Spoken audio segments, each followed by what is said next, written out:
Okay, DNA on the sheath. I don't know what kind it is, but what if it, yeah, it's his sheath, but somebody else used it. Now, I don't see any reason to believe that there is any connection to the shootout at Washington State University that went on with somebody who wanted to kill their roommates and this theory that's all over TikTok about how, hey, that guy may have done it. He was friends with Bryan. I don't know that any of that is true. I have no reason to believe it's true.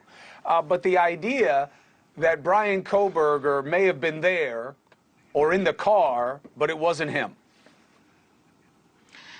Okay, so, I always start out when I'm going to speculate on a case that I'm not actively investigating, right, that I'm not privy to all of the details.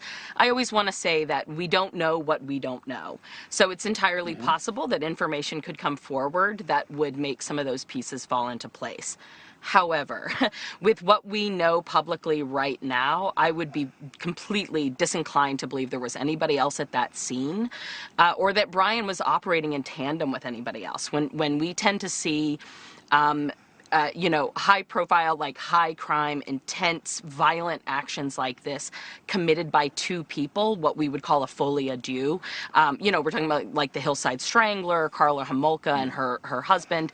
We tend to see the signs of those in all sorts of different aspects of their lives. So we're going to see them paired up with that person regularly. We're going to see either, there's somebody in their life who they exert a lot of dominance over or who exerts a lot of dominance over them. And at least as of right now, we're not seeing any of that with anything that we've been shown about Kohberger. But we don't know what we don't know. Mark Geragos, how does the idea of accomplice there but not him and timeline play into the mix of a potential defense? Well, look, you had on the public defender who I think a lot of skilled and veteran defense lawyers do the same thing. Before you have the client tell you any facts whatsoever, you want to know what the prosecution has. And he wants to know what was in that probable cause affidavit. And why is that? Well, there are ethical concerns. There are concerns about whether or not you ever will put your client on the stand. I won't belabor that. But I will tell you this. One of the interesting kind of facts about this, and I think one of the reasons that people have been speculating, and I would echo, we don't know what we don't know. However, on the body cam, there is a discussion about the SWAT shootout. And when I'm talking about the body cam, once again, I believe it was in Indiana. It was one of the officers who pulled him over with his father.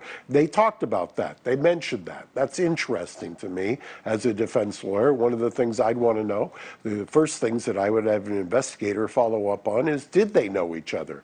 And can I show that they knew each other? Were they together on that evening? Did they have previous evenings when they were together? And you would explore all of that, and I certainly would not want to be wedded to what the client tells me. I've had cases where a client has told me 1, 2, or 3 stories that were all false when it was about the facts. And the reason was, ultimately, the truth would have set them free, but it was so mortifying, it was so embarrassing that they didn't want to go there. And so the last person you want as your historian, so to speak, before you know what the prosecution has, is your client. That's just the way I approach it, and I think I'm not alone amongst the criminal defense bar in that regard.